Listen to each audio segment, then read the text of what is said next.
Lord Krishna Raman to all the students. This is Rachit Jain.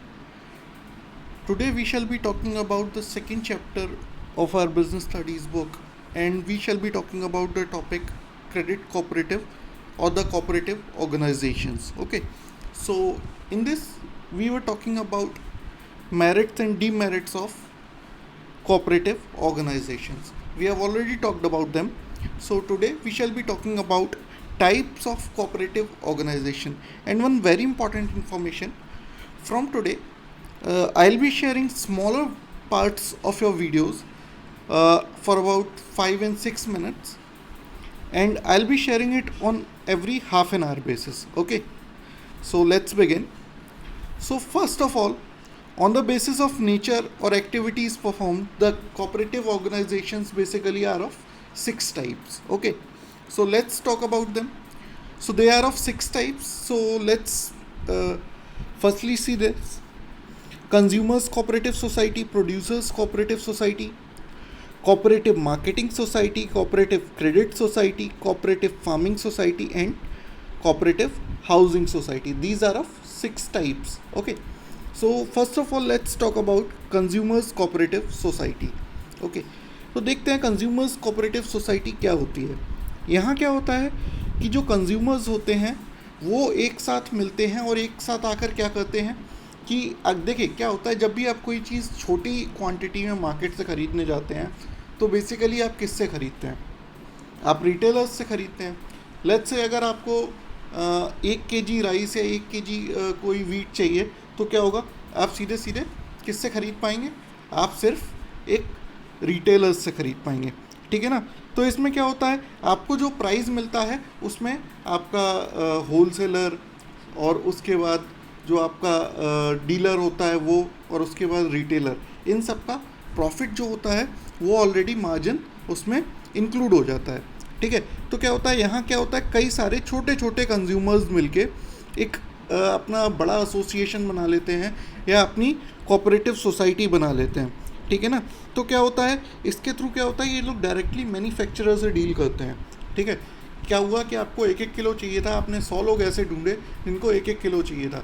आपने फिर 100 kilo कोई चीज़ quantity में आपने क्या किया, डायरेक्टली मैन्युफैक्चरर से बात की और उसको वहाँ से ख़रीद लिया. और बीच में जो भी प्रॉफिट होता है ना, तो उसका क्या होता है, उसको हम लोग रेशियो में, यानी कि अगर किसी ने 2 किलो ख़रीदा तो उसके 2 किलो के हिसाब से, किसी ने 1 किलो ख़रीदा तो उसको 1 किलो के हिसाब से हम लोग ईयर के एंड में एज डिविडेंड उसको डिवाइड कर देते हैं. ठीक है ना. तो इसमें क्या होता है, इसमें क्या क्या चीज़ें हमें अच्छी मिलती हैं, तो इससे क्यों बनाते हैं हम, सबसे पहले इसको ये समझते हैं.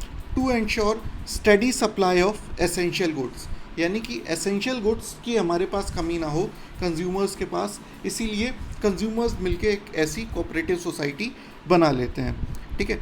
To supply the goods at reasonable price by eliminating the profit margin of the middleman, यानी कि देखिए जो भी मिडिल मैन होते हैं, यानी कि हमने आपको बताया पूरी एक चेन होती है, यानी कि डिस्ट्रीब्यूटर, होलसेलर और उसके बाद आपका रिटेलर, सबके प्रॉफिट होते हैं ना. ठीक है. उनका जो प्रॉफिट मार्जिन है उसको एलिमिनेट करके डायरेक्टली कंज्यूमर किससे डील कर रहा है, मैन्युफैक्चरर से. ठीक है ना. तो मैन्युफैक्चरर से सीधा कंज्यूमर तक. आप देखिए आजकल ऑनलाइन शॉपिंग क्यों एक ज़्यादा फेमस हो रही है, क्यों, क्या होता है, वहाँ पे मैन्युफैक्चरर्स ने अपने आप को एज सेलर्स रजिस्टर कर रखा है और डायरेक्टली कंज्यूमर्स उसको बाय करते हैं, इसीलिए हम लोगों को सस्ते मिलते हैं प्रोडक्ट्स. ठीक है. To supply the goods and services of high quality. अब देखिए क्या होगा कि अगर आप कई सारे मिडलमैन के थ्रू कोई भी चीज़ खरीदेंगे तो हो सकता है बीच में कहीं ना कहीं कुछ क्वालिटी में भी सेक्रीफाइस हो जाए चीज़ की. ठीक है ना. कुछ मिक्स कर दिया जाए या कुछ इस तरह की क्वालिटी सेक्रीफाइस हो जाए. लेकिन अगर आप डायरेक्टली मैं कहता हूँ कि आप डायरेक्टली अगर मैन्युफैक्चरर से कोई भी चीज़ खरीदते हैं तो आपको जो भी गुड्स मिलेंगे वो हाई क्वालिटी के गुड्स मिलेंगे. Now let's talk about producers cooperative society. इसमें क्या होता है, इसमें छोटे छोटे प्रोड्यूसर्स जो होते हैं वो, या तो हो सकता है कई सारे ऐसे प्रोड्यूसर हों जिनके पास रॉ मटेरियल ना हो, या हो सकता है कुछ ऐसे प्रोड्यूसर हों जिनके पास रॉ मटेरियल है लेकिन मशीनरी नहीं है. ठीक है. या ऐसे प्रोड्यूसर हों जिनको मार्केट नहीं मिल पा रहा. ठीक है ना.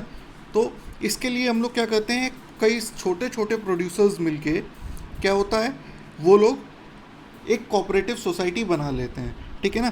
तो इससे क्या क्या बेनिफिट होते हैं, ये देखो दो टाइप के होते हैं। एक तो वो होते हैं जो रॉ मटेरियल या मशीनरी वगैरह आपको प्रोवाइड कराते हैं, ठीक है ना। और दूसरे लोग वो होते हैं जो क्या करते हैं, मार्केट में आपके गुड्स को बेचने का काम करते हैं बेसिकली, ठीक है ना। अब देखिए क्या होता है कि जब भी आप अगर छोटे छोटे लेट्स से वेजिटेबल सेलर्स, ठीक है ना, अगर आप या लेट्स से मिल्क सेलर्स, ठीक है, अगर आप बात करें आपने अमूल का नाम सुना है ना, ठीक है। तो अमूल क्या था, अमूल एक बेसिकली एक कोऑपरेटिव सोसाइटी की तरह से ही शुरू हुआ था, ठीक है। वर्गीस कुरियन जी ने शुरू किया था। तो उसमें क्या उन्होंने किया, उन्होंने बहुत सारे किसानों को इकट्ठा किया, ठीक है ना, दूध मतलब जो बेसिकली जो दूध की डेयरी चलाते थे उनको इकट्ठा किया, और उनके पास जो भी मतलब दूध होता था उसको एक जगह लेके आए वो, ठीक है। अगर आप 1-1 किलो दूध बेचने जाएंगे तो आपसे मोल भाव अलग तरीके से होगा, लेकिन अगर आप 100 किलो दूध लेके जा रहे हैं तो आपके पास मार्केट अलग तरीके का होगा, ठीक है ना। तो ये क्या था, ये भी एक प्रोड्यूसर्स कोऑपरेटिव सोसाइटी की तरह से था जो अमूल था, ठीक है ना। इसमें फिर क्या होता है कि the profit of producers cooperative society is distributed in proportion to the goods sold by each member of the society.